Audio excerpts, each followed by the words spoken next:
एक वेळ येड्याचं ऐकावं पण शेण्याचं कधीच ऐकायचं नाही राव. माझा जोडीदार आणि मी आलोय बघा इकडे मिनी काश्मीर मध्ये आज बकरी घेऊन चारायला. हा नाद करते काय, इथलं इथंच आलोय जवळच्या जवळ. आजपर्यंत कोणी काश्मीर मध्ये बकरी नेली नसत्याल, ती मी नेली. सगळं भरपूर पुढं गाडीचं पण दिसना काय.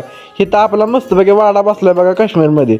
बर्फात बसल्यात का खाली बसल्यात ती काय कळणार गाड्या. आमची मेंढरं म्हणतात मालक ऊन कधी पडणार आहे, आता ऊनच पडणार नाही. त्यांना काय सांगायचं आता, आपल्या टाकीकडे टाकी आहे का इकडं, सगळं आपल्याकडे दिसतंय इकडं सगळं बर्फ. गाडी पण आणली टपा टाकून, पिकअप मध्ये आणली होती बकरी. आता आले मिनी काश्मीर मध्ये. आलो तर सफरचंद न्यायला, पण सफरचंदच्या नावाखाली सगळ्या बाबळीचे तिकडं. आपल्याकडे तरी कुसळ आहे, तिकडं तो कुसळ पण नाहीत, नुसताच बर्फ आहे. काय बर्फ घालून काय करायचं तेव्हा. परत नाही बाबा येणार इकडं, येणार तर जोडीनंच येणार आहे. असं काय येणार नाही बकरी विक्री तसलं काय घेऊन. आता दुसरीकडे बसवायच्यात बकरी बरं का दुसऱ्या गावात, त्यामुळे चाललोय दुसरीकडं. तुम्हाला काय सांगायचं अहो, ढिगार खाली गाडी गेली होती बर्फाच्या. आता कुठं गावली गाडी, समोर काढली खासा बाहेर चांगली. आणि इथं पण गाडी रुतली होती बरं का, पण सुट्टी असते येतो आपण बांधाने गाडी चालवणार माणसं.